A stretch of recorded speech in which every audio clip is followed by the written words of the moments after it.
Go ahead and get started here. Check to make sure we have a quorum. Call to order the board meeting for May 28th, 2025 at about 9:03.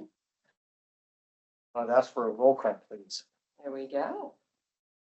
Chair Hume. I am here. Vice Chair Winternitz. On his way. On his way. Supervisor Scales Preston.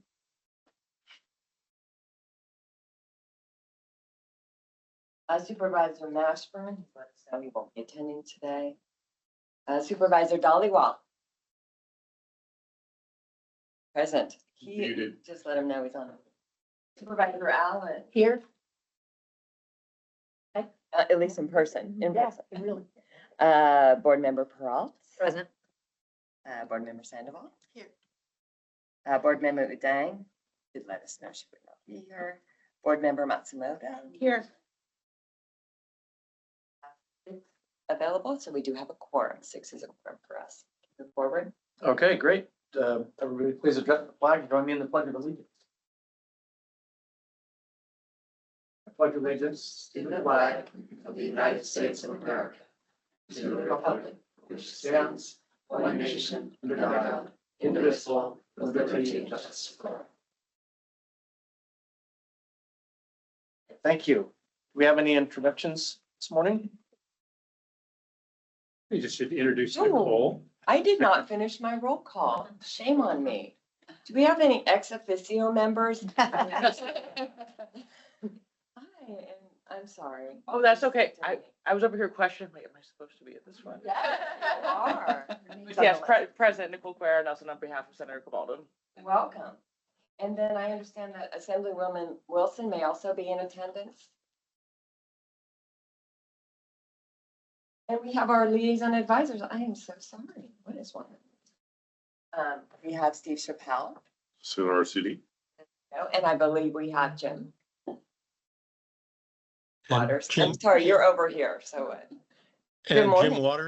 Jim Waters, our SRCD liaison alternate. And good morning to everybody. Lots of representation there. And then we have, Arch Fuller with Yellow Basin. welcome. Do we have any other liaison advisors on, in online or in the? Thank you, and I apologize. This is great. Oh, I'm hi, Todd Todd. from Bureau of Reclamation. Good morning. Gotcha. We didn't have our March meeting, so we're a little out of breath. I will get everybody else. Okay, thank you. All right, everybody take a deep breath. We'll get through it. Is there any public comment for items not on the agenda, new business? Okay, we'll dispense with item number 3 and go on to item number 4, which is the consent calendar. We have one item, the meeting summary and action. January meeting. For motion to approve? For a second. All right, motion from Peralta, second So from, that's Sandy or Gloria. I didn't. Okay, roll call Supervisor Hume. Aye. Chair Hume. Vice Chair Winternitz. Supervisor Scales Preston.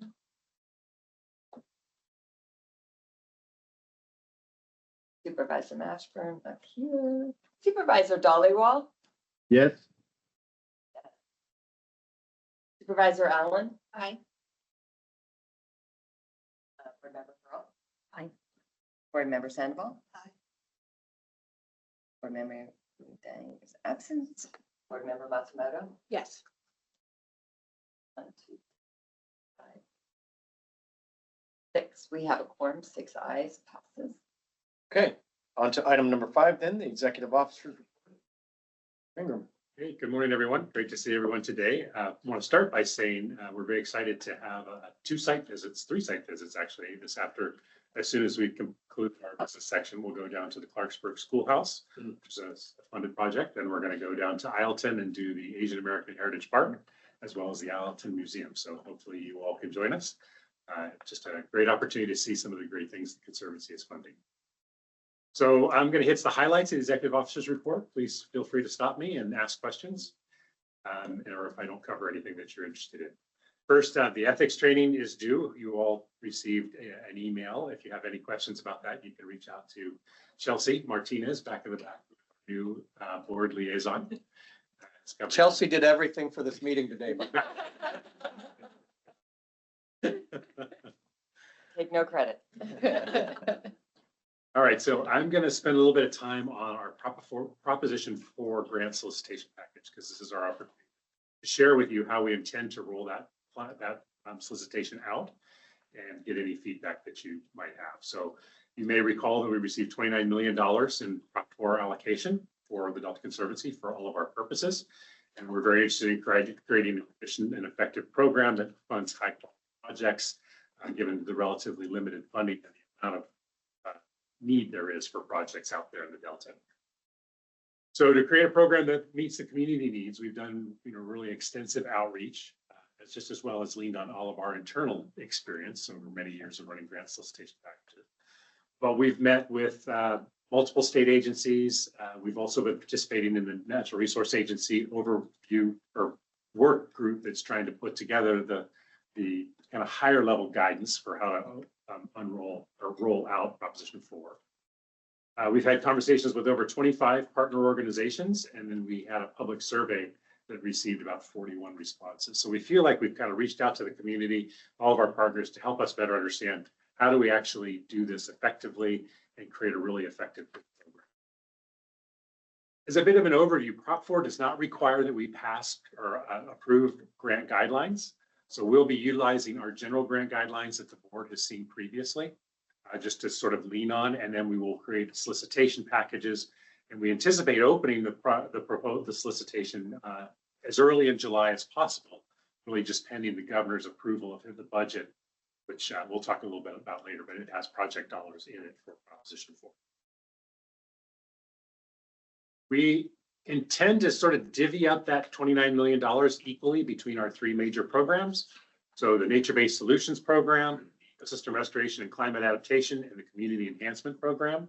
So that means each of those programs will get approximately $8.6 million. And we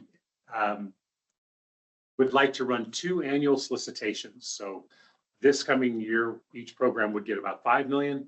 And the subsequent year, the next solicitation, they would get about $3.6 million. So we run 2 annual solicitations. Each solicitation would have 2 rounds of review. So we would have a concept proposal. And the concept proposal really is a relatively short form, high level overview of the project. Staff would review that and really evaluate it across a suite of criteria on a pass-fail basis. So does the project meet all of our objectives in our strategic plan, state objectives, is it ready to go? And then we would evaluate that and then let the applicants know whether we think they're a fit and they should put in a full proposal or not. Once the applicants get the okay, they would produce a full proposal. And you probably, if you're familiar with the state proposals or our proposals, they're very lengthy, a lot of information. We would review those proposals across a suite of criteria. And I'm going to actually read those criteria because those actually were approved by the board previously in the previous grant guidelines. So those include project readiness, scientific or community value, community support, geographic balance, cost share, service to disadvantaged or vulnerable communities, partnerships, tribal involvement, cost effectiveness, alignment with state and Delta goals, long-term maintenance and sustainability. And then if it's a planning project, the likelihood that that planning project could move to implementation. So those are the criteria that we'll use. We'll have sort of a numeric scoring, and we'll probably set up, a threshold. And then those projects that actually meet that threshold, we will bring to the board with a staff recommendation to fund or not fund. We anticipate going through that review process for the first solicitation, likely in March. We'd start to bring staff recommendations to the board for projects. Would actually extend from March then into May and July board meetings for the first round of solicitation. The only other thing that's potentially new is that we'd like to actually have a small grant program, a cap of up to $100,000 that would really help the smaller organizations within the Delta build their capacity and provide technical assistance. So it could be used to include, some staffing, technical support, equipment, and research type activities. So those, just another facet of the. So that really is our plan now. We're still doing, kind of final planning. As I mentioned, our hope is that we would open the solicitation as soon as we can after the governor's budget is approved.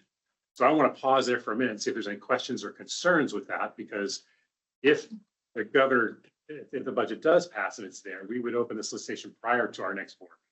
So I wanted to see the board's comfort level with that general. I think that's questions till I get things figured out.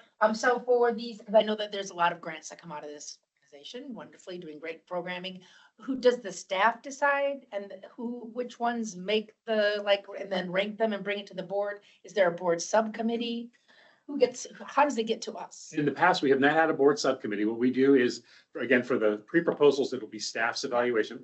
Full proposal, what we've done in the past, and I didn't mention this, is we've got that criteria that the board approves, and then we typically have panels of outside experts as needed. Some projects just don't need that, but as needed, we will pull together other agencies and other partner organizations to help evaluate, and then we'll average those scores.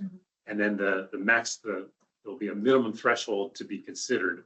And then just say there's 7 projects that are above the score, but we think we can only fund 5. Our recommendation to the board would be fund these 5, but we would bring it to you as a package so that the board could then, weigh in and determine which ones to approve. We have one more question. Emil, on the new small grant program, do you see that being funded out of the 3 programs or are you going to have an old line item budget for that separate from the 3 ecosystem, climate adaptation to nature-based solutions? I think our expectation is that it would actually, each pot, each program gets a certain pot of funding. And then we would dedicate a smaller portion of that to the small. Those small grants would be embedded within each of the 3 program budgets. That's easier way to say it. And then I have a question. Obviously, July to open the solicitations, that's a pretty aggressive timeline. What are we doing as far as our notice of funding or asking for RFPs? So the requirement for that is just that we would put out a solicitation on July 1, if that's the date. And then that would just articulate the timeline. So pre-proposals would be due a month to 2 months after that. Oh, I thought we were opening the solicitations as in received and now we're evaluating projects. So No, opening July 1 will when we call for notice projects. would go out Okay. call. Yes. That's a little more manageable. Welcome, board member Winterness. You're not the only person that's gotten caught on that split. Well, just for the record, Caltrans fooled me again. It's Assemblyperson Wilson has also joined us, welcome. So nice to have you. Assembly member. Hi, everyone. Pleasure to be here.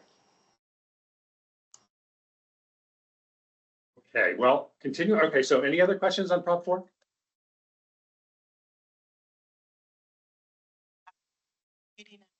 Internal discussions on making sure that this bond is equitable and that it reaches underserved communities and that we make it as easy as possible for communities to apply for the funding. So thank you so much.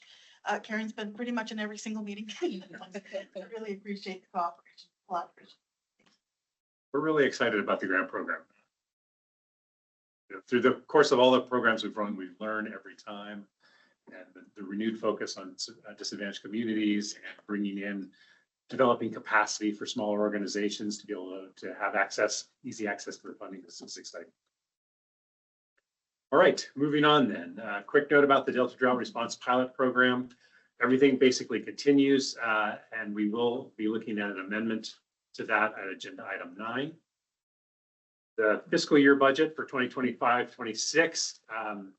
Really, the update is just that in the governor's May revise, there was about $6.6 million for us. That is money to cover all of our standard operating processes, as well as $4 million for project funding out of Proposition 4. So that'll be certainly enough to allow us to start that first round of solicitation, Takes a while to get through that process, takes a while to get through the grant movement. We'll start to get invoices probably around the 1st of July next year. So we'll have plenty of funding to cover any invoices that come in and then more.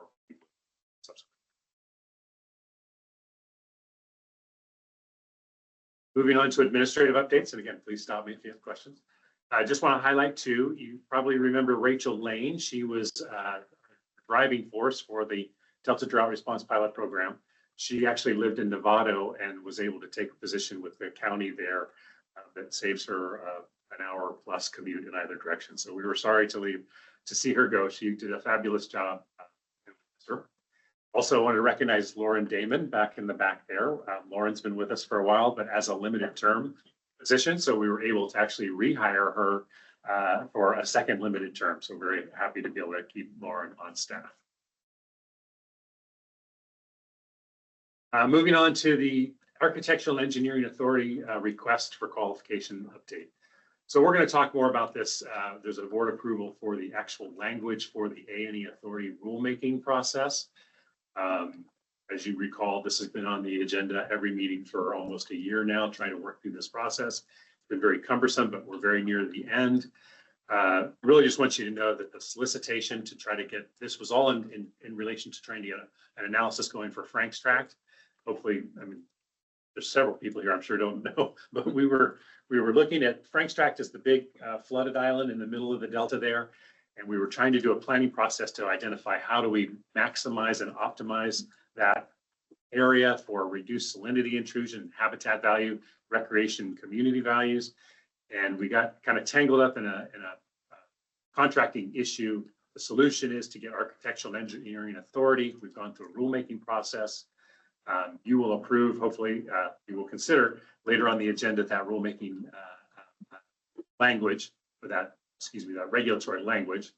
And then simultaneously, we're going through the solicitation process to get that contract. So hopefully it all comes together and we're able to have the authority and open the solicitation, or I'm sorry, select a contractor and get that moving very soon.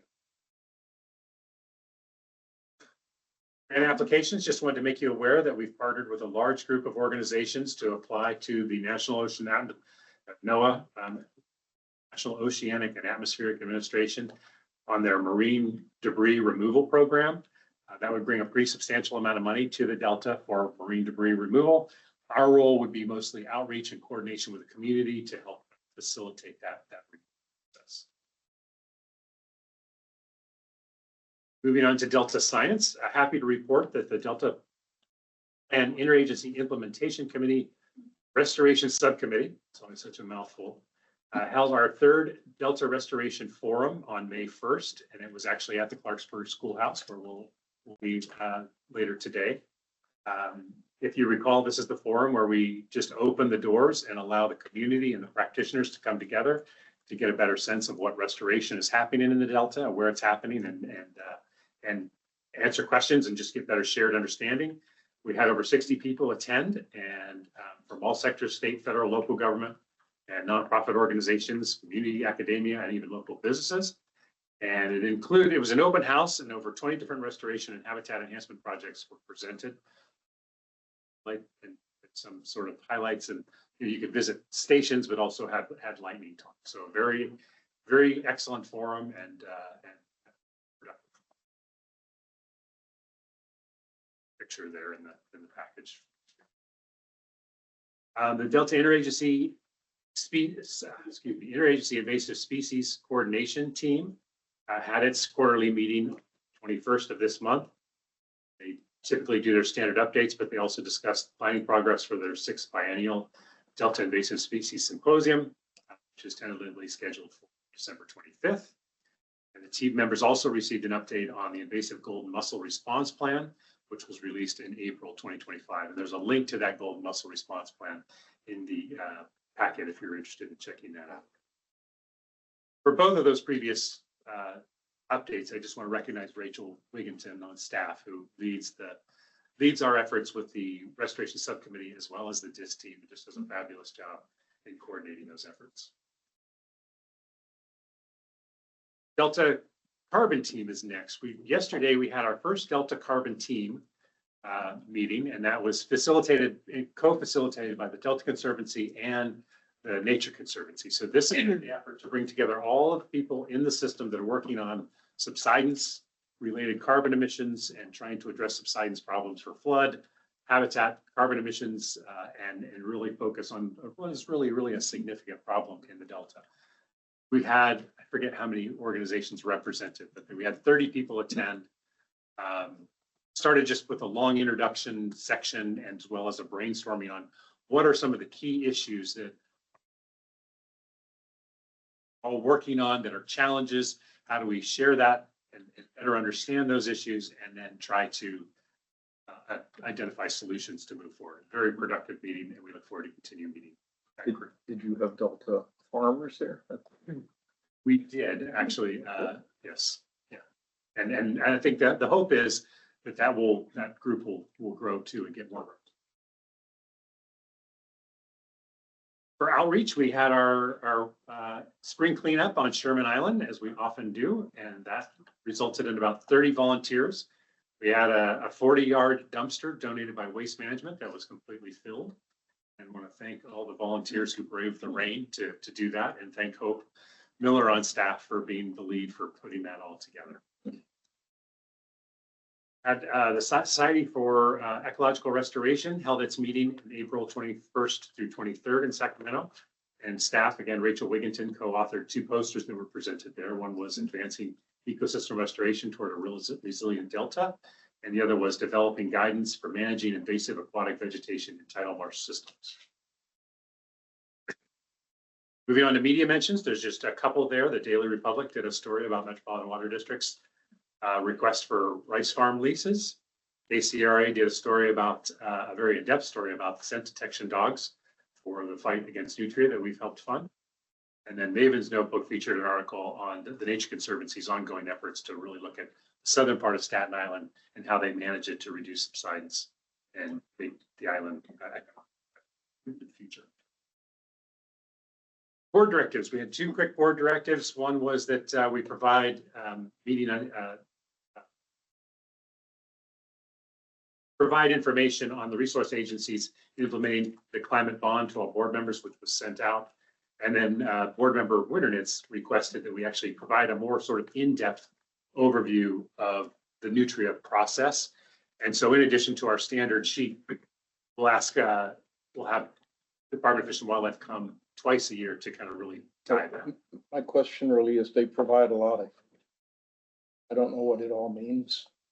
Right. Are we winning the war on nutria? Is it, what's happening? Yeah. That's all. Yep. But I think that's probably best to get a little more in depth from them, because it's a very detailed question, right? And it's And we're spending a lot of money on we it. are. Yep. All right. Let's see. I think that's it. I want to go now to the budget and expenditure update from Jessica. Good morning. I am Jessica Adel. I'm the administration supervisor here. First of all, I did want to introduce Chelsea. I know Campbell brought it up, but Chelsea is not new to the Conservancy. She's been with us since 2022. She's our contract analyst. We've shifted some duties over, so she's taken over as the board liaison. She's obviously got some other things going on, so it'll be a longer process. You'll still see me a little bit, but eventually she'll be here at the table doing our roll call and such, but it'll be a transition. The budget and expenditure report is agenda item 5.2 and page 14 in your packet. We are finishing out. This goes through the 3rd quarter. Everything is going as planned. We are moving through just about 75%, obviously, with personnel, which again is always our largest expense. Other expenditures are coming in. Going to make it through the year, even though we had lots of concerns at the beginning of the year. Things will move through the end of the year, and we will be expending most of our budget.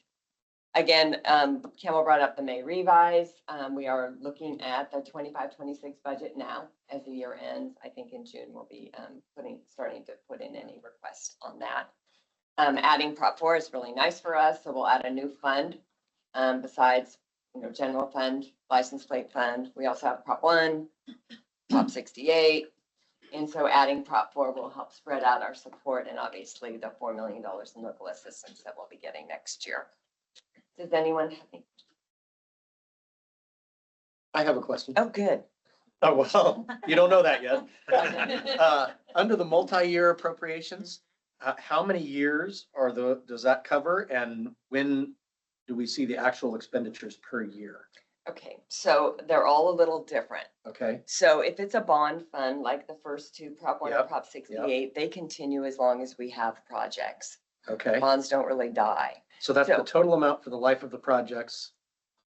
That's However many years the support. bond program. That is The support funding. Okay, Yeah, and Prop 1, we started in, Bless you. I want to say 2012 or 11. So, and then Prop 68, when I started, we were Bless just you. starting projects in 2019. So yes, it extends out. That is for support. Those, yes, are the total amounts. and so that's money that comes to the agency for support and administration of the funds to implement the projects associated with those bonds and programs? Correct. Okay, and so do we know, do we have an idea out of that money, the almost 6 million that's there, what the shelf life is, or how much has been expended and how much is left? And So I keep an appropriation plan that goes out 5 years so that we spread Okay. that out for Okay. salaries, and that's how we plan. so Our this does spending. not affect our overall sources is and uses year over year. Not affect our overall. So our salaries are paid from general fund and also from all of the bond funds and Okay, other funds. So yes, we will be using this money, the support money, over the next 5, 10, 15 years. so When you then- say it doesn't affect it, it's down here because we're not going to use it this year, but it's available for future years. okay, And it's appropriated for this year, but we're not going to use it. and so it gets used to augment or supplant administration and overhead of the agency as a whole. For salaries, yes. Thank you and very travel. much. Okay.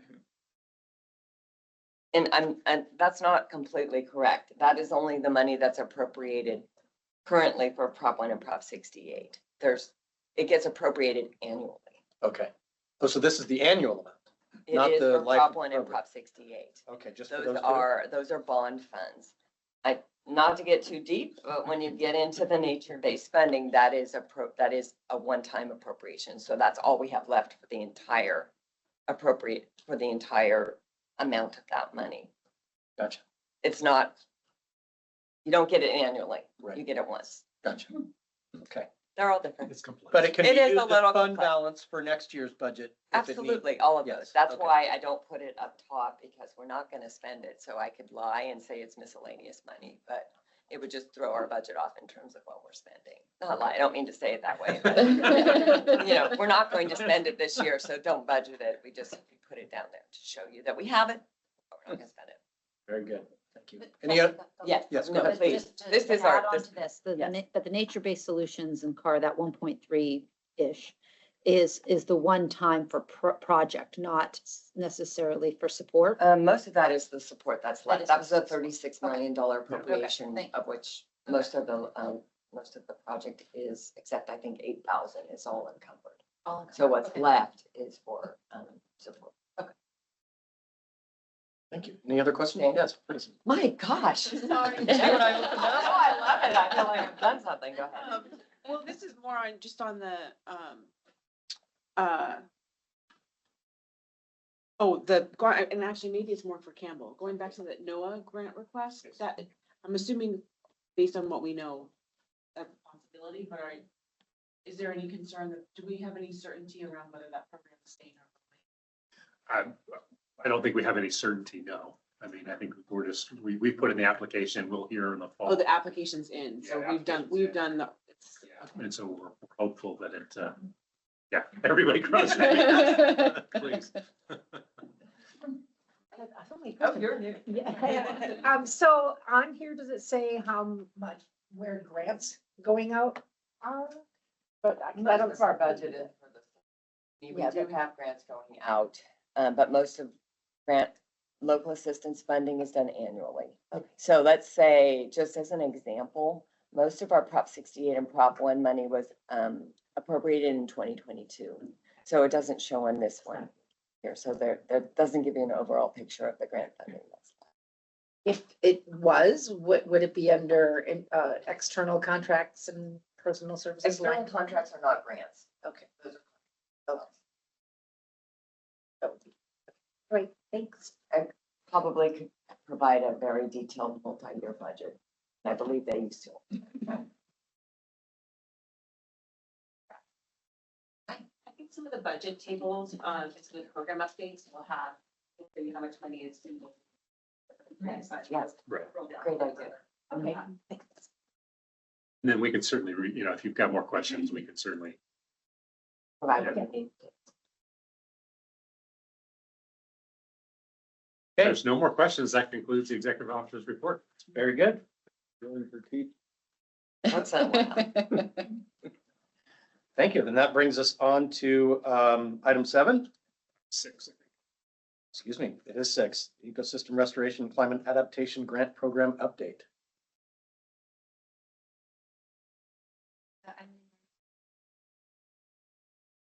Today I'm presenting agenda item 6, the Ecosystem Restoration and Climate Adaptation Grant Program Update. And this can be found on page 15 of your board packet. Excuse me, to provide some background, the ERICA program includes 3 funding sources. So we have Proposition 1, Climate Access and Restoration, or CAR, and Nature-Based Solutions, Wetland Restoration, or NBS funding. Each of these grant programs only have a small amount of funding remaining for amendments. Currently, the ERICA program has 14 active projects and 25 closed projects. We've previously included project descriptions, updates, and a map of project locations within the staff report. However, we've now moved this information over to our website. So this change is a result of the Lean Six Sigma process that streamlined the packet and the preparation process, which the board was supportive of at the last meeting. So again, here on page 15 of your board packet, there are 2 links at the top of the report. The first will take you to the project updates table, and the second link will take you to a map of the Conservancy's funded projects. Moving forward, these links will always be found at the top of the report, but if you don't have access to these direct links, you can access that information from the homepage of our website. So we'll pull it up on the screens here for you all to see. By navigating to the grant programs tab up at the top and then clicking on project updates, you will see a table here that shows all of the projects funded by the Delta Conservancy. And some useful features on this page are the search function. So there's a search bar, you can search for any project of interest. And there's also the ability to sort by county. So this may be, and you can sort any of these columns.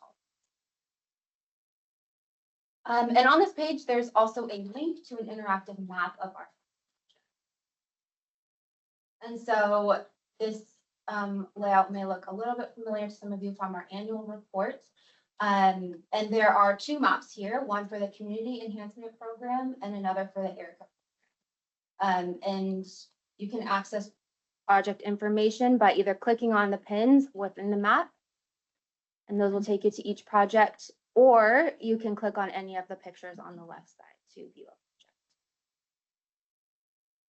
project. Okay, thank you. So returning to the board packet, there are 2 ERICA projects I'd like to highlight today.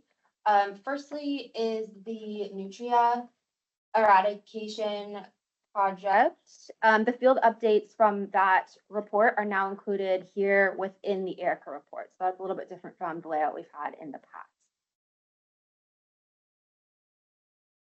And last month, Conservancy staff visited Sherman Island along with staff from CDFW and the U.S. Department of Agriculture to observe and team in action. So we have a short video clip from that day that summarizes the adventure. So we'd like to share that with you all. We are conducting nutria surveys using the USDA detector dogs, and they're canines that are specifically trained to detect nutria scats.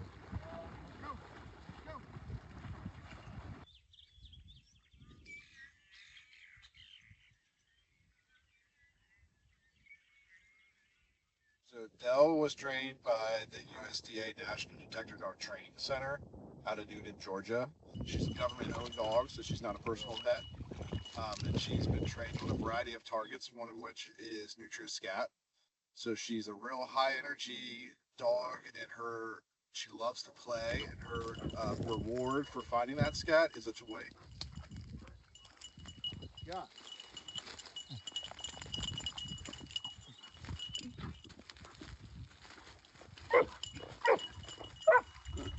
So that's one of the characteristics we look for with our dogs is that toy drive and that play drive. They're like crazy about their toys.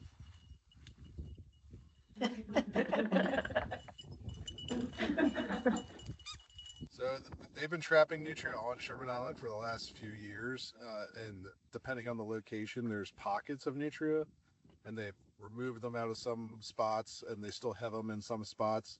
So what we're doing out here is kind of verifying in cells or locations that they believe that they're gone. We're trying to make sure that they're no longer present.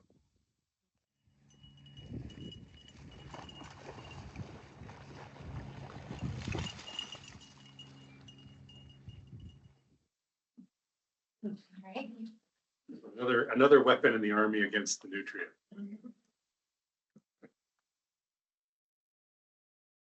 Project I'd like to provide an update for is the Delta Rice Conversion Program. And that is a nature-based solutions project that incentivizes farmers in the most deeply subsided areas of the Delta to convert from ag to wildlife. A total of 4,000 acres has been enrolled, which is the full agreed upon amount for our grant. Those enrollment efforts were successful and there was a lot of interest in the community. In fact, farmers voluntarily offered to convert more land than they would be paid. Over half of the 4,000 acres will be planted this year, with the remainder to be planted in 2026.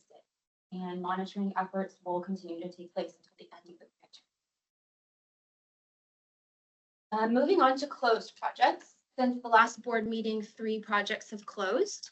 They are the Knightson Wetland and Flood Protection Planning Project, Oakley Creekside Park Restoration Planning Project, and the land acquisition on Bethel Island. Project summaries for these can be found in the ERICA staff report, and final reports for these, as well as all of our closed grants, can be made available upon. So that's everything I have for the ERICA grant program update. Thanks for your time. I'd be happy to take any questions or comments, and if you have any feedback on this new layout, please ask. I have a question. Yeah.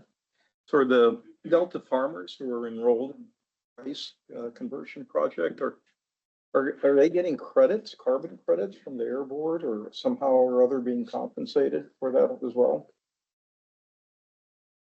No carbon. We pay them per acre. We give them a fixed amount per acre to convert to rice, but they're not getting carbon. They could be eligible to do that. One of the biggest challenges is that there is a 40-year permanence requirement to actually enter into a contract to get carbon revenue.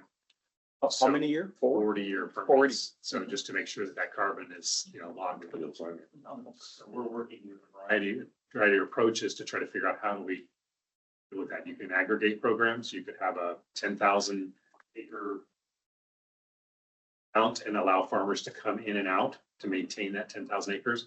But that's kind of a future option. We're not there yet. And are you getting pushback from Central Valley rice growers?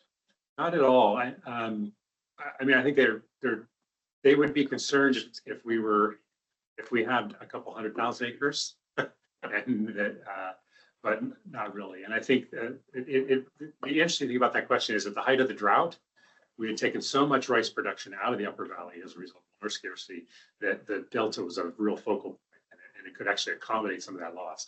Now that we're no longer in drought, you get back to that situation where we might start to concern if we had hundreds of thousands of acres or over 100,000, it might be a concern to the other rice growers, but get there because Delta's not that big a land mass.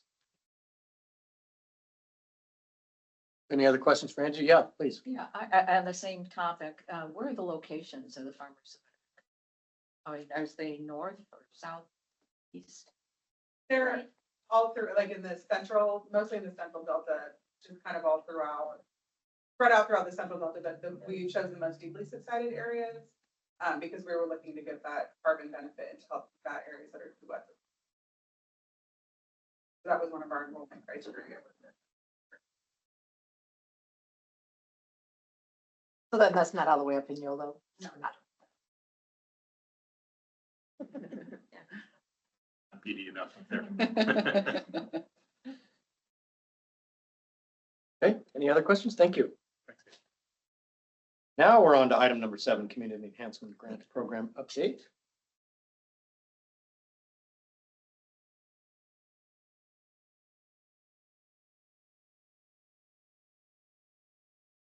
Morning, board members. My name is Maya Garrett, and I'm the Conservancy's Ecological and Community Programs Analyst.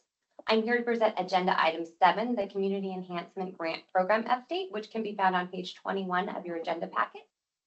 The Community Enhancement Program is funded through a $12 million allocation from Proposition 68 and 2 general fund allocations of Climate Access and Resource, or CAR funds, totaling $11.4 million. Currently, there is just over $2.1 million available in Prop 68 funding and under $20,000 available in CAR funds. However, we are considering awarding $2,170,499 in Proposition 68 funds today, which would fully allocate Proposition 68 funds. We currently have 11 active, 2 awarded, and 4 closed projects. The projects are detailed on our webpage, as Angie just shared, but to provide some highlights, the Asian American Heritage Park, a Conservancy-funded project that built a 0.1 acre park in Isleton, is holding their grand opening this weekend on May 31st from 11 to 3. We will also be hosting a site visit following the board meeting today. Additionally, the Pacific Flyway Fund has begun construction of the Walk in the Marsh, which includes 3.1 miles of trail through the Pacific Flyway Center in Solano County. The marsh has been completed through private donor funds. As I mentioned, we have 1 proposal for consideration today, Agenda Item 8, the land acquisition for Darrahville property project. In addition to managing grants awarded by the Conservancy, the CEP recently began managing the Clean Vessel Act program, promoting clean boating throughout the Bay Delta estuary. We conducted our first field work in April and monitored 81 pump out stations and 5 dump stations at 66 marinas. We will provide a more thorough presentation in July. Thank you for your time, and I'm happy to take any comments or questions. Great, thank you. Any questions for Maya? I do have a question. Did you say that the remainder of the Prop 68 funds are in consideration? Yes. And so they will be expended? Okay, great. Any other questions? No? Yes. Oh, yes, please. I was just trying, I'm just curious about the Pacific Flyway. Is it ever open? It's still in construction, so that will be open to the public. Oh, what, so it's still being constructed, so it's Yeah. not, because I saw the sign for it. It's by my daughter's house now. I think my grandson there. Field. The field trip. Yep. The birds don't abide by the sign, by the way. The bird- You're in there, what about me? Okay. No further questions? All right, that brings us on to item number 8, and I will forego reading the title of that. Just say that Maya, you're up again.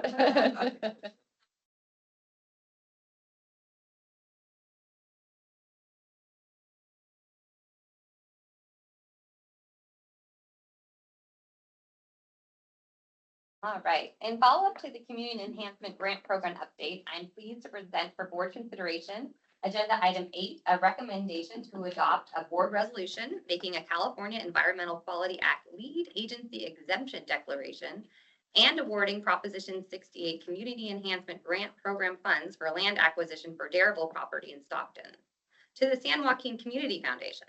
This item can be found on pages 25 through 31 of your agenda packet. Conservancy staff recommends the board adopt board resolution 2025-01 and approve up to $2,170,499 in grant funding for this proposal. The goals of Proposition 68 are to fund projects that promote recreation and tourism, historic and cultural preservation, and environmental education. The land acquisition for Darrahville property in Stockton meets the recreation and environmental education goals. The purpose of this grant is to acquire and preserve 22 acres of privately owned land in Stockton, California, which will be developed into a public park for local community benefit. The project is also located in a severely disadvantaged community and is expected to support the community through increased access to the Delta and recreation activities. Following the acquisition and preservation of this land, the project will serve Stockton's severely disadvantaged communities through key partnerships with community-based organizations and by creating publicly accessible new parkland with trails, tree canopy, and an aquatic center for public water access, along with a Delta Science Lab for environmental education and regenerative farming managed by the Black Urban Farmers Association Healing Harvest Project. The San Joaquin Community Foundation will contribute cost share for the project with a contribution of $63,000 and $100,000 from the Trust for Public Land. They have received over 40 support letters from community businesses and organizations, and the project receives strong support from San Joaquin County and the Office of Education.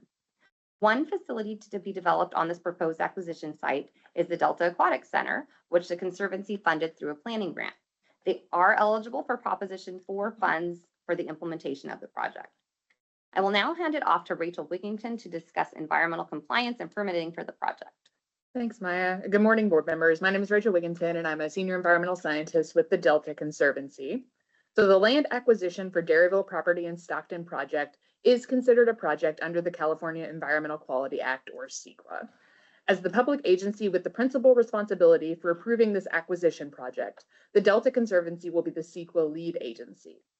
Based on our review of the materials submitted by the applicant, staff have concluded that the project is exempt from environmental review under CEQA, which statutorily exempts certain projects from environmental review. In this case, staff recommends the statutory exemption, which is outlined in Assembly Bill 782, which was enacted as Chapter 181 of the Statutes of 2019, which specifies exemptions for land acquisitions or sales to preserve open space, habitat, or historical resources. Future development on the site, including the development of the Aquatic Center, will be subject to environmental review. Environmental compliance, specifically for the Delta Aquatic Center, is being supported by the Delta Conservancy through a planning grant, as Maya just mentioned previously. Now, as the lead agency for the proposed acquisition project, which staff have determined is exempt under CEQA, staff recommend the Delta Conservancy Board adopt Resolution 2025-01, recognizing that the project is exempt, and file a notice of exemption, which can be found on pages 30 and 29 of your board packet, respectively. If the board adopts the board resolution findings and finding the project that is exempt, the board chair will sign the resolution and notice of exemption, and staff will post the materials to the State Clearinghouse and the Delta Conservancy's website. Thanks, Rachel. Staff recommend the board adopt Resolution 2025-01 and award funding for this project. There is suggested motion language for 2 separate motions at the bottom of the agenda item for your consideration. But before we proceed, I'm happy to take any comments or questions. Okay, any questions at this point? I have a question. First of all, it's a great project. Really support the inclusion of urban agriculture practices. But in looking at the satellite map of the area, some of the parcels look like they're already developed with houses on them. There's a couple houses on the land, which they would probably keep one of them, but there's a couple buildings on there, but the land like designated for the farming is not there. And in the planning, it'll come out what they intend to use those for, but it's not significant. Okay. I've been out there. Yeah, great. All right. Any other questions? Is there a motion to approve? Will I read it? Go ahead. Yeah, we'll just ask for public comment. Okay, we'll ask for public comment if there's any. Seeing none, there are 2 motions. Sure. Would you like to do them together? Then we'll use the same. Can we take them both at the same time? I think, yeah. So I'll just take one motion. So here's the first. Move the board adopt Resolution 2025-01, which recognizes the land acquisition for Darrahville property in Stockton is statutorily exempt from environmental reviews as outlined in Assembly Bill 782, enacted as Chapter 181 of the Statutes of 2019, Public Resources Code, Section 21080.28. And the second, move that the board award funding up to $2,170,499 to the San Joaquin Community Foundation from the Proposition 68 Community and Economic Enhancement Grant Program for the land acquisition for Darrahville property in Stockton. Okay, I will move both of those motions. Is there a second? I have a second. 2 seconds. Supervisor Dollywall, I apologize. We had a motion in the room here before we heard you. Appreciate it. Nobody. We will No wait for you. problem. Okay, so I have Hume as a first, Sandoval as a second. I chair to vote, Chair Hume, Aye. Vice Chair Winternitz, Aye. Supervisor Dollywall, Yes. Supervisor Allen, Aye. Board Member Pearl, Aye. Board Member Sandoval, Yes. and Board Member Matsumoto. Yes. Motion carries with 7. I would like to invite Pat Turon of the Delta Schooling Center to say a few words. Great.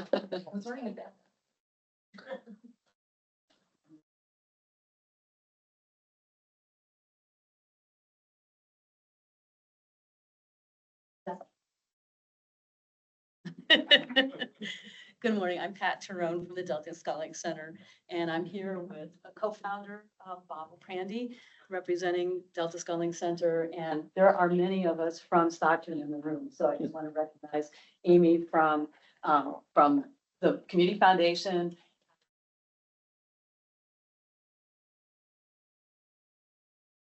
Leland, am I missing anybody? It's a sign of gratitude that we're all here. Thank you on behalf of all of us, and especially the community that we represent, for making this moment possible.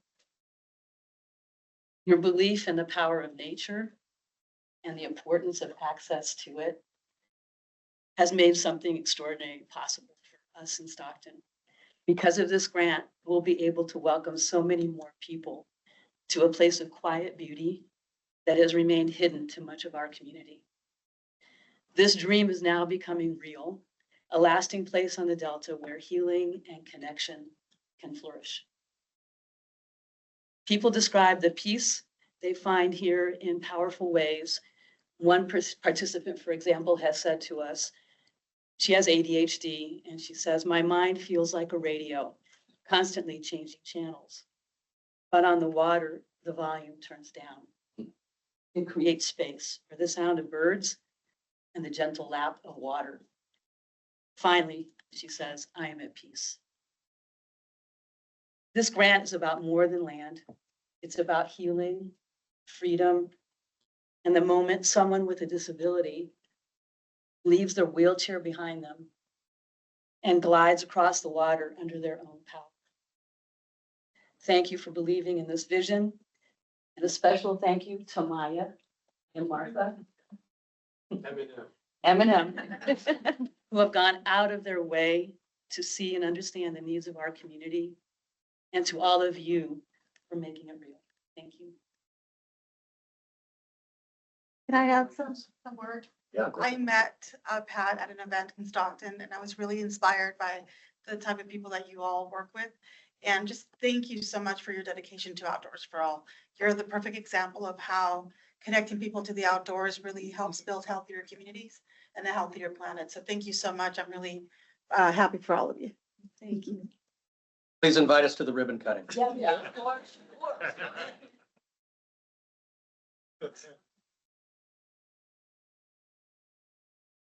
Any other comments on this item? Okay, we'll move on to item 9, which is. Oh, please.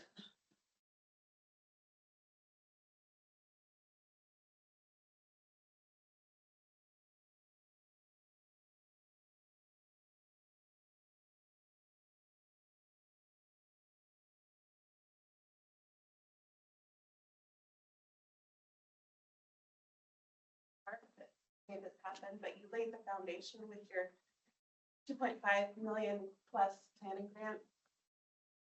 That grant spurred an incredible amount of energy and momentum in Stockton. It led to private donations and foundation donations that allowed us to collaborate in a bigger way and continue this work that led to this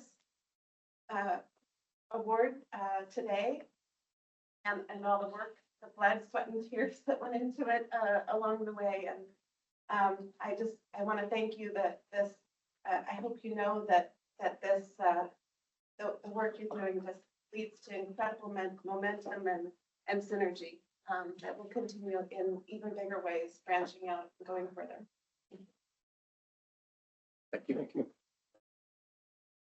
Any other comments? No? One down, no? Oh. Hi, Alex, I grew up in Stockton, south side. And just wanted to.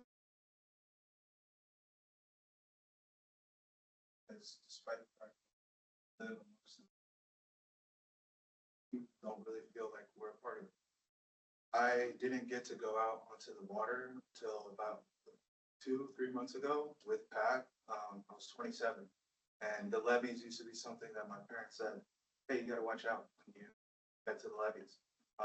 And now my father last year was in a vehicular accident and has been immobile for about a year now. And one of the things that I showed him were the videos from the Delta Sculling Center's athletes on how they were able to get out in the water. And the first thing he said was like, I want to do that. So he still hasn't been on the water in the Delta. Sorry. And that's you know, a goal that we're going to reach for sure. And so many other cities.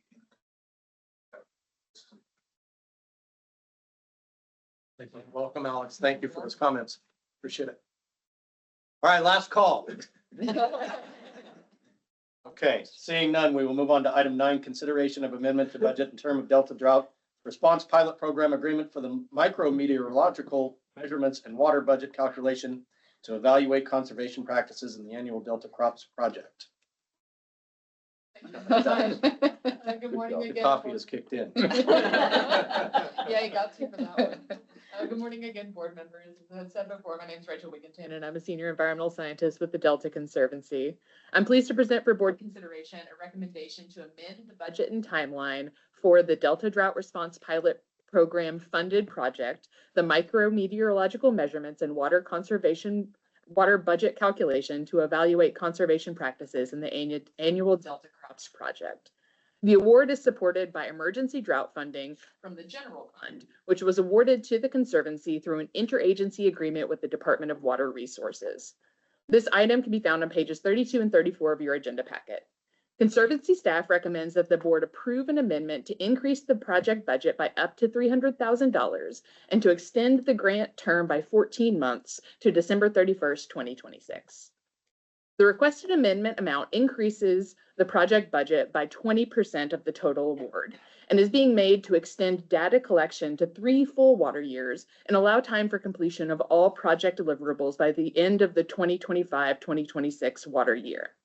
Because of substantial data variation, both among fields and among years, collecting data over a longer period will better allow the UC Davis researchers to assess the sources of those variations, draw stronger conclusions, and help the state be more prepared to respond during future drought. The requested term extension of 14 months from October 2025 to December 2026 would allow the researchers time to produce final reports and deliverables after the completion of data collection at the end of the water year. This project is a sub-award funded through an interagency agreement with the Department of Water Resources. When the DWR interagency agreement budget was increased to support the 2023 Delta Drought Response Pilot Program, sufficient funding was included to support the proposed budget increase to this UC Davis contract. Our staff is pleased to recommend this amendment for board approval and noting that there's suggested motion language at the bottom of the agenda item for your consideration. But first, before we proceed, I'm happy to take any comments or questions about the project or this proposed amendment. Okay, any questions for Dr. Wigginton? No? Any public comment on the item? No? All right, we'll move on to a motion. Would somebody like to move that the board approve a budget increase of $300,000? Would you like to read the motion? Yeah, sure, please. So move that the board approve a budget increase of up to $300,000 and a term extension of 14 months to the Regents of the University of California, Davis for the micrometeorological measurements and water budget calculation to evaluate conservation practices in the annual Delta Crops project to extend data collection. Great. I have a motion from Winterness, second from Allen. Call for the vote, please. Chair Hume, Aye.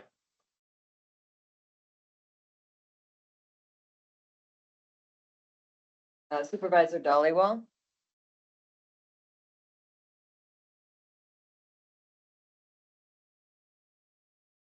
Here's help.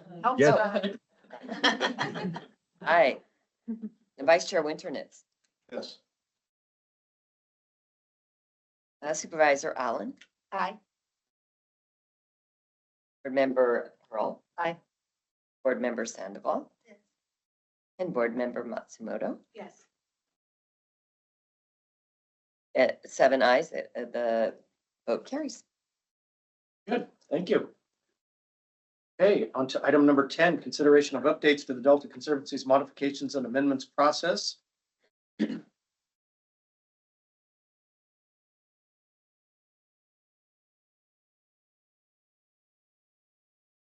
Right, good morning, board members. My name is Sarah Lester, and I am the Ecological Community Director here at the Delta Conservancy.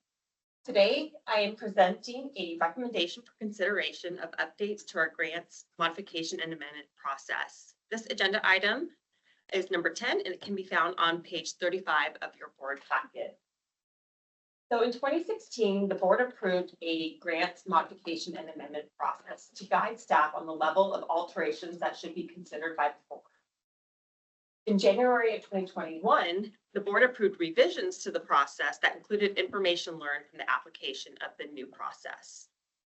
Today, I bring before you consideration of additional updates to streamline the modification and amendment process, which will promote efficiency and allow staff to address the grantee's requests in a more timely manner. Currently, our modification and amendment process requires, as part of the consent calendar, board consideration and approval of minor changes to a project scope of work and extensions to a grant term. Today, we propose that approval of amendments that do not significantly alter the scope of work and amendments to the grant term be made at the executive officer level. A track changes version of the edits can be reviewed on pages 36 and 37 of your board packet. Staff will continue to report on all amendments and modifications as part of our program updates and in the new project table that was shown earlier this morning on our website. With that, I thank you so much for your time, and I'm happy to take any questions or comments. Very good. Any questions for Dr. Meister? I should also add that for the entire time I've been here and that we've been doing the consent calendar, there at no point have you guys denied any of these modification or amendment requests too. We've been Challenge accepted. yes. I just want to say that, like, by doing this too, we've been kind of going through the motions because we've had it, but it's causing some delays for our grantees and some, you know, as I've mentioned, the Lean Six Sigma process before for us, when you guys have been, you know, approving these pretty consistently or very consistently for the past 5 years. I have one question. Yes. Who decides what a significant change the scope is?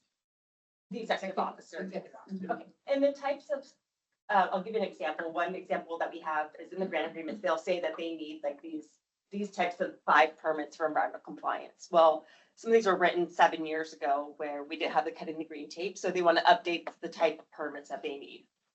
They're still are meeting their entire environmental compliance and permitting requirements, but we're not going to want to bring those like minor modifications to the scope of work where instead of this permit, they're going to do this permit. So that would typically that decision would be made at the executive officer level.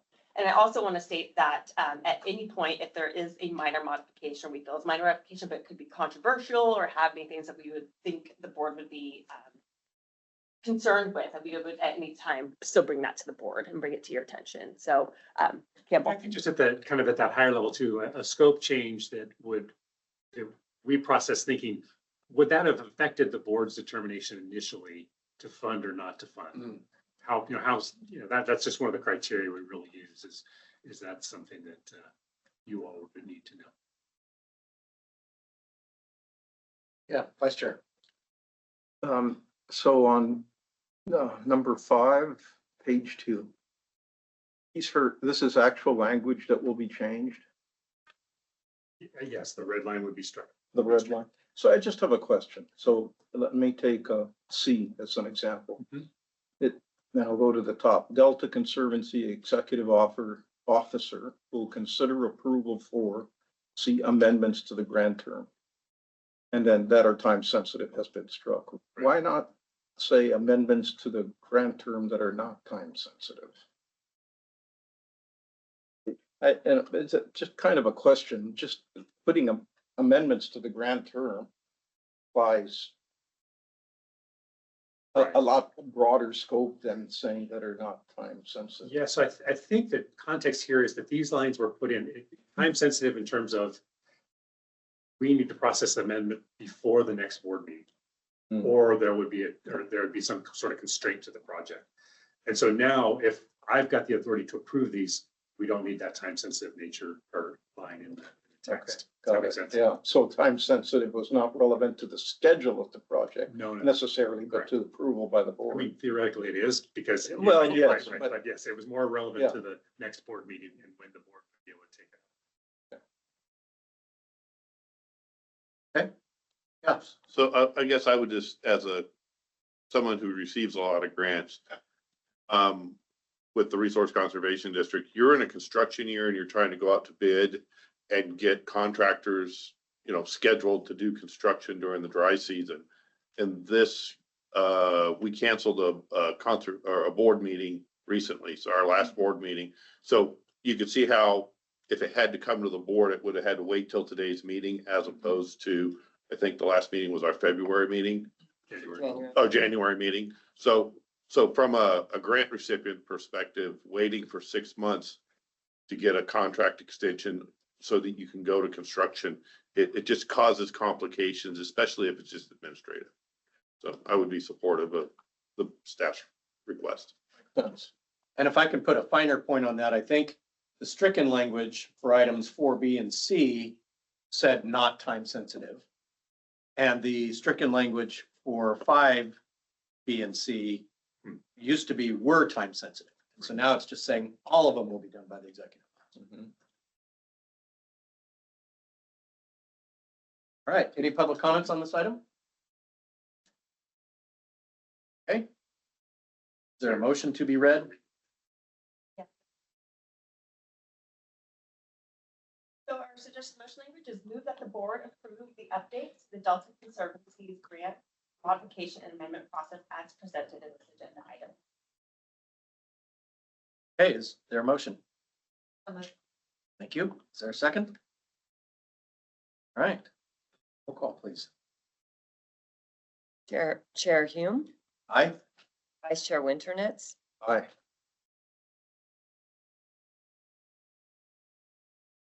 Supervisor Allen, Aye. Member Peralt, Supervisor Dollywall, Yes. Board Member Sandoval, Yes. Board Member Matsumoto. Yes. Motion carries with 7 ayes. Good, thank you. On to item 11, then the proposed regulation for Architectural and Engineering Authority.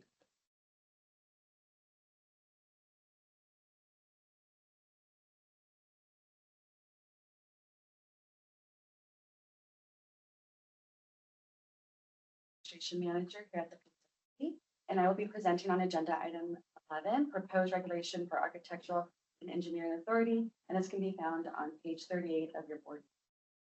I'd like to provide an update on the Conservancy's rulemaking process to obtain the authority to contract directly with architectural and engineering firms. This authority is essential for allowing us to retain A&E firms to on-call, enabling more efficient implementation of projects that require specialized technical expertise. Staff started working on this process last summer after receiving an interagency agreement with the California Department of Fish and Wildlife to complete a cost of feasibility study on Frank's Track. In February, staff completed the initial 45-day comment period for the proposed regulations, Following that, the California Office of Administrative Law, or OIL, conducted a review of our rulemaking package and provided additional guidance to ensure that we are fully in compliance with all procedural and notification requirements. Based on OIL's guidance, and staff took the following steps. We shared the proposed regulation with the Secretary of California Natural Resources Agency and certified small businesses. We distributed a notification to the Conservancy's listserv of over 900 contracts and made minor non-substantive modifications to the regulatory text. In addition, OIL requested that the board formally approve the proposed regulations. Because of the modification, we were also required to conduct a 15-day public comment period to allow for review and feedback. The 15-day period ran from May 12th to May 27th, and we did not receive any comments. Today, we are requesting the board's formal approval of the proposed regulation. With your approval, we'll be able to resubmit our rulemaking package to OIL for their review and approval and move forward with our current request for qualification for the cost feasibility study on Frank's Track with an A&E firm. Thank you for your time. There is suggested motion language, and I'm happy to read after any comments or any questions. Very good. Any questions? I do have one. You mentioned this as a part of the Frank's Track Restoration Project. When I looked at the language, there's not, this is not applied just to Frank's Track. This is the overarching Correct. language to, okay. Correct. thank Yeah, you. this was just the impetus for the. Good. Thanks. Any other questions? Any public comment? All right, let's hear the language. Okay, so I just got to know, since we did not receive any comments during the 15-day public period, the third bullet is no longer needed, so I will move that the board approve the following. Text of proposed regulation as presented in the notice of the 15-day public comment period to adopt sections 28302 through 28314 of Title 14, Division 16, Chapter 2 of the California Code of Regulations concerning the selection process for private architectural and engineering firms as presented in this item. Also authorize the executive officer to submit the regulation to OAL and make any necessary non-substantive or technical changes to adopt the regulation. Before we move forward, Yeah. is it 28304 or 28302? You said you're noting that. It is 2. There was a typo. Okay. Oh, it is, okay. Oh, good catch. I was paying attention. Hey, any other questions on the motion? Is there a motion? Okay, Director Allen, is there a second? Second. Second from Director Peralt. Please have a roll call vote. Do it. Last one. Chair Hume, Aye. Vice Chair Winternitz, Yes. Supervisor Dollywall. Yes. Thank you. Supervisor Allen, Aye. for Peralt, Aye. Member Sandoval, Yes. and Board Member Matsumoto. Yes. Motion carries with 7 ayes. Again, that's our last one. All right, everything else is informational, starting with item number 12. It's you. Charlotte Biggs with Department of Water Resources.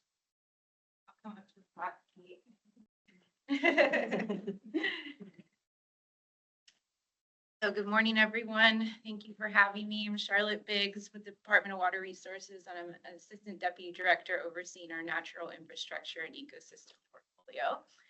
So today I'm just providing an update on our habitat multi-benefit projects, kind of the Reader's Digest quick update, but let me know if you have any questions. I can always either answer today or follow up with anything. So just highlighting some projects basically that are either under construction or reaching major milestones this year. So starting in the top of the bypass with the Big Notch project at the Fremont Weir, it's creating floodplain rearing habitat within the bypass, and it's addressing fish passage issues at the Fremont Weir for all life stages of fish.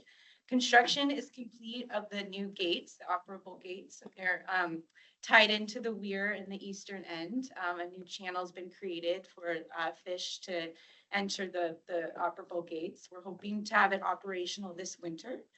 Sorry, still working through the real estate process that's ongoing.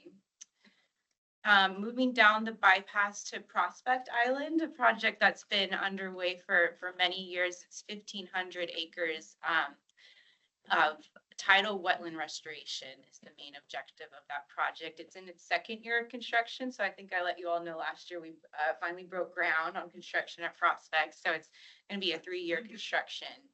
So this year we're continuing the dewatering, excavating interior channels and berms, habitat benches, and some revegetation. And then the breaching of the site's planned for next year. So that will be 25 years of planning and 3 years of construction. planning, 3 years of construction, yes. And that's probably only because we have such limited windows. But yes, that'll be exciting. I'll make sure you all know if we do any celebrations out there. We had a very small kind of groundbreaking last year, but we might do something next year. 25 years. I think I started working on it in 1990. Yeah, I was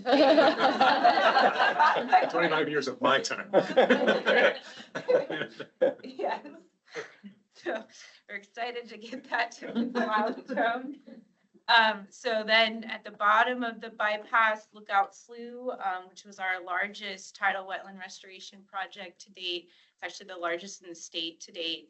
It was completed in October with construction. So it's over 3,000 acres of tidal wetland restoration that's been completed. We're moving into monitoring and maintenance of the site. We have a DWR has a partnership with CDFW to maintain and monitor the aquatic restoration of the site, and then we're working with the local reclamation district for levee maintenance and other partners as well. There's a new boat launch at the site. It's operational. It's for hand launching kayaks, but it's right there in Shag Slough. There's a new turnaround area, so I encourage you all to go out there. It's a really beautiful site and open to the public, limitedly, but at least in that area it is.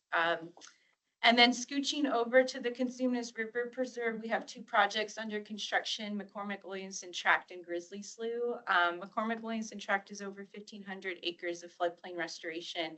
It actually breached in 2023. We were planning for restoration and it breached, so we kind of couldn't keep up with nature on that one. Modified our plans to work with that site being breached, so we did some additional work last year. And we're partnering with East Bay Mud under the Healthy Rivers and Landscapes program to do monitoring out there for aquatic species on the McColney, which wasn't required, but something we're able to do with additional support and funding and a partnership with them. So that's exciting to get some more information about fish on the McColney.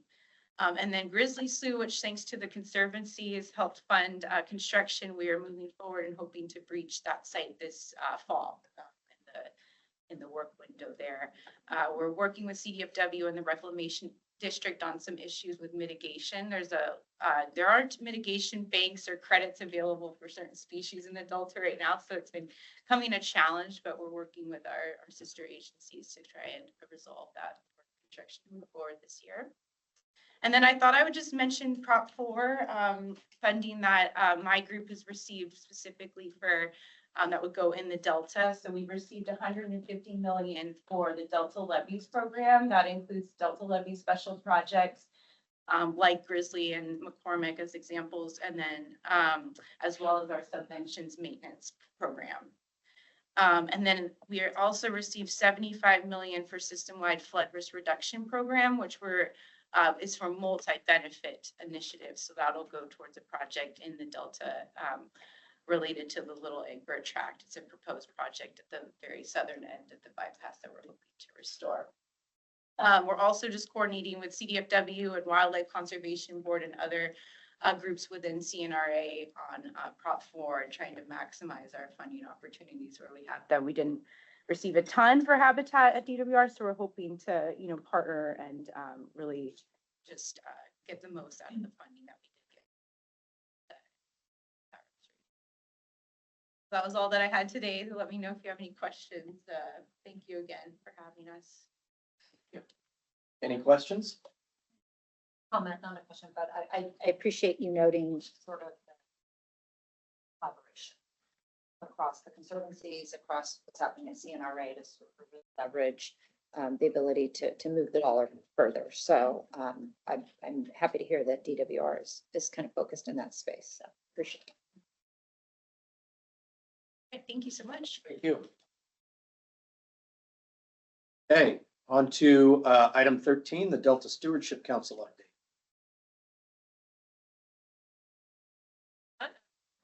Special Assistant for Planning and Science, or the Delta Stewardship Council, and I have just a few short updates for you today. First, the council has one active covered action, and just as a reminder, so the council's regulatory authority is focused on consistency with the Delta Plan, and this is a self-certification process, which means that project proponents file a certification that states that their project is consistent with the Delta Plan. And then once that is filed, that opens up a 1-month public review period where anybody can appeal the certification. So with our current active covered action, this was filed by the Department of Water Resources for the West Falls River Drought Salinity Barrier. And this was filed on April 28th, which means that the deadline to appeal the certification is today at 5 p.m. So I don't know if we have any appeals at the moment. As of yesterday, we did not, but anything can happen between now and 5 p.m. If the council receives any appeals, we will update our website. And I believe we also send out a listserv announcement announcing that there has been an appeal, in which case then we'll let folks know when that appeal will be heard by the council, which at this point, I think it'll probably be mid-July. So stay tuned on that. And then second, at the council's June council meeting, so still a few weeks away, the council will be considering whether or not to endorse the Delta Adaptation Plan, which I believe some of our staff has presented on a few times in the past. This plan details strategies and actions that the council and its partners can take to adapt to climate change in the Delta. The draft plan was open for a 90-day public comment period. We're currently finalizing changes in response to the public comments in preparation for our June council meeting. So again, that final should be released in the next couple of weeks. If there are any additional comments to this, the June council meeting would be the opportunity for folks to provide final comments on that. And we do appreciate the Conservancy's look at early drafts and the draft and their comments. And then finally, Science for Communities. This is an initiative that we began in 2022 to pair Delta communities and local public agencies with academic and agency subject matter experts or scientists to further community engaged research. We are currently accepting inquiries for our next Science for Communities cohort. So there is information on our website where local folks who are interested, agencies, organizations who are interested can let us know and let us know what they're interested in doing, or let us know what kind of community groups they want to engage in. And then we'll kind of start like a pairing process to try and help folks kind of find each other so that scientists can communicate more and vice versa. So more information about that initiative on our website as well. So that's all I have, but happy to answer questions. Great, thank you. Any questions? Comments from the public? No, thank you. Okay, on to item 14, the Delta Protection Commission update. Everyone, I'm not Dan Ray. You are not. I'm Holly Heiser. I'm the Information Officer for the Delta Protection Commission. Dan sends his apologies. He couldn't be here today, but he asked me to deliver his remarks in his place. So at the DPC, our staff has been busy with several activities we think may be of interest to you at the Conservancy. High priority for the coming months is standing up the new Sacramento-San Joaquin Delta National Heritage Area. Congress approved the heritage area in 2019, and as required by law, the Secretary of Interior approved the management plan in January. Now we're rolling out the first activity to promote the region's attractions, agreements with partners like parks, history museums, or libraries where visitors can get a stamp on a facsimile passport confirming they have visited the Delta. It's a popular program, really popular program at many heritage areas and other National Park Service sites. And we hope it will encourage visits to the region and grow the variety of partners cooperating in its management. We've also begun work to update the Visit the Delta website, visitcadelta.com, that we developed with you and many other Delta stakeholders several years ago. The website is a visitor's guide to Delta activities, events, restaurants, and wineries, and lodging. It remains popular, but over the years it's grown a little dusty and needs some updating to promote new attractions like the Asian American Heritage Park in Isleton that you and others helped fund. Businesses that have closed over the past few years need to be removed from the guide at some point. We're also planning to do some accessibility work. We're told it needs a lot. The We continue to promote the heritage area through its newsletter, the Delta Heritage Courier. And if you're not receiving it, you can sign up at our website, delta.ca.gov. In the fall, we anticipate hosting the annual Delta Heritage Forum, which draws historians and other fans of the area to share stories of Delta lore and history. And members of the Heritage Area Advisory Committee are exploring opportunities to expand boating tours in the Delta and for activities next summer celebrating the 250th anniversaries of both the Anza expedition from Mexico to the Bay Delta and the founding of the USA. While this activity is underway, we're waiting to learn the fate of this year's federal funding to implement the Heritage Areas Management Plan. No one knows how the Heritage Area Program will fare in the federal budget. We're hopeful that the $400,000 that we had anticipated receiving in the federal fiscal year will emerge unscathed. If we receive it, it will include some funding for projects in which our two agencies can cooperate in historic preservation, recreation, or habitat protection. The second major track of our work is monitoring and in some cases regulating land and water use in the Delta. In this regard, we're preparing a report on water supply, flood control, or ecosystem projects that affect agricultural land in the Delta. Farming and food processing are by far the largest sectors of the economy in the Delta's primary zone. Farmland is the base of that economic activity, and it's also a valued element of the Delta landscape. Game birds and waterfowl thrive in the fields of some Delta crops, so protecting farmland is a concern of the Delta Protection Commission. Pressures on Delta farmland arise from both urban development on the Delta's edge and from government-funded water supply, flood control, and ecosystem restoration projects. But recent data indicate that habitat and flood control projects are converting more farmland than development, and more projects are on the horizon. To assess the scale of this threat, the Commission is reviewing water supply, flood control, and ecosystem projects that have converted farmland or that plan to do so. We're assessing the qualities of converted lands, whether they have prime soils or how badly subsided they are. And we'll try to assess their ecosystem value by checking whether they are within a Delta Plan priority ecosystem restoration area. We will ask our county's farm bureaus and ag commissioners to weigh in on how these conversions are affecting the farm economy, and ask our advisory committee, the Delta Protection Advisory Committee, how they are affecting the larger Delta community. When the report is finished this fall, we hope to share it with the Delta Stewardship Council, the Delta Plan Interagency Implementation Commission, and you. To explore alternatives to some of these conversions, we're reporting through our Delta Happenings newsletter about the benefits of Delta rice farms in terms of stopping subsidence, storing carbon, and enhancing wildlife and fish. The acreage of rice grown in the Delta has increased by almost 10,000 acres in just 4 years, and some of this is attributable to your support for the Nature Conservancy's work on Staten Island. Further increases are likely because of your grant to help more farmers grow rice. We want to report on this expansion of wildlife-friendly farming, who is adopting it, and how it might benefit the Delta. Finally, as you may have noticed, I'm speaking on behalf of our interim executive director. We are actively seeking candidates to relieve him of his duties so he can return to retirement. We're so grateful that, speaking as me now, we're so grateful that he left his retirement briefly to help us out. So if you know someone who would be a great leader in our small but spunky organization, someone who is as committed to protecting the Delta as our commissioners, please have them check our website, delta.ca.gov, where we will soon be posting a recruiting announcement for our executive director position. I am happy to take questions or comments, and I may even be able to answer your questions. Thank you, Holly. Any questions? Yes, Sheila. The evaluation of how the farmland, how the Yes. projects are affecting farmland, does that go all the way up in the, where does it include Yolo County? Let me say that. I am assuming it does because it's going to be everything in the legal. Okay. That's my assumption, though. Okay. If you need reaching out to the farmers or the farm, Oh, sometimes they're a little cranky, but we know them. No. So, yes. All right, thank you. I'll pass that on. Okay. Okay, any other questions, comments? All right, Thank you, everyone. thank you. So item number 15, the Delta Conveyance update.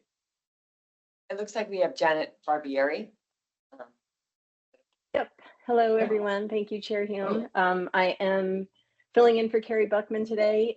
She couldn't be here and sends her apologies, but I just have a couple of very quick updates on the project. One is that the CPOD hearing process is continuing. That's change in point of diversion at the State Water Resources Control Board. Today is the last day for the department's case in chief. There are a couple of dates in June 10th and 11th, to discuss the supplemental information that the administrative hearing officer requested of the department. And then the protestant's case in chief will be, I believe, beginning on August 12th and continuing through October. I wanted to also mention that the project's certification for Delta Plan consistency will be later this year. And then the last thing I wanted to talk about is the community benefits program. I think the last time we presented here, we still had the draft implementation plan and guidelines available for public review and comment. That closed at the beginning of March. And so we're taking those comments and updating that document. That will come out sometime in the summer. So those are the updates I have. And thank you for allowing me to give you this report. Thank you, Janet. Any questions or comments? Any public comment? Okay. That brings us to item 16, public comment. I assume this is anything else for the good of the order? No? Okay. Before we adjourn, can we have Martha just talk a little bit about the site visit? Yes, but before we do that, I cannot join on the site visit, but I want to let you know if you were to continue past Ileton to the deep water channel, you will have traversed the entirety of what the saltier and older residents of the Delta refer to as the Dillon's Face section of the Delta. Once you see it, you cannot unsee it. Oh. You can explain that to the youngsters a little bit later. We all are. Yeah, exactly. Well, great, thanks so much. I'm excited that we've got three really great site visits. So after we adjourn, we'll have a chance to visit the restroom if folks need to. We'll meet out front in the lobby and work on carpools. We'll probably return back here. So depending on where people want to end up, you may or may not want to park. The first site we're going to go to is Clarksburg. We're going to see the 1883 schoolhouse. We funded the acquisition and an implementation phase of that project, about 20 minutes down the road that way. And then we're gonna head on to Ileton and see the Asian American Heritage Park, which is almost complete. A crane is arriving at 2 p.m. today to install the fountains. We missed it by just like an hour or two. And then we'll walk over to the Ileton Museum, which is right next door. We funded the implementation for the HP and 2 smaller implementation grants as well for the Ileton Museum. So it's going to be a fun day. Really proud of our projects, and we hope that everybody can join us. If you there's written directions on the Dylan's face. It's on. I'm going to do some Googling to find out who Dylan is. Based on our agenda, and you could also just, like everybody else is going to, myself included, put it in your phone and just. I imagine we'll have a little bit of a caravan as well. Do you know about what time we'll be back here? So we're obsessive compulsively did a whole timeline, but I think we're a little bit early. So I'd say 2-ish, right? My address said. It was originally 2. Well, yeah, 2:30 would be, now it's probably 2. 2 is probably. Yeah, yeah. And if you wanted to like peel off, if you could go to Clarksburg, but weren't able to go on to Ileton, you know, just plan accordingly when it comes to driving. So, but each one will be about a half hour, about 20 minutes, half hour en route, half hour there, etc. So our grantees are very excited to show our projects off. So it might be a little longer than a half hour. We'll try to keep them on. No guarantee. Thanks, Bob. Keep these guys around. I think that's it, unless folks have questions. Great. Any questions? All right, say hi to Jean for me. I sure will. We're adjourned.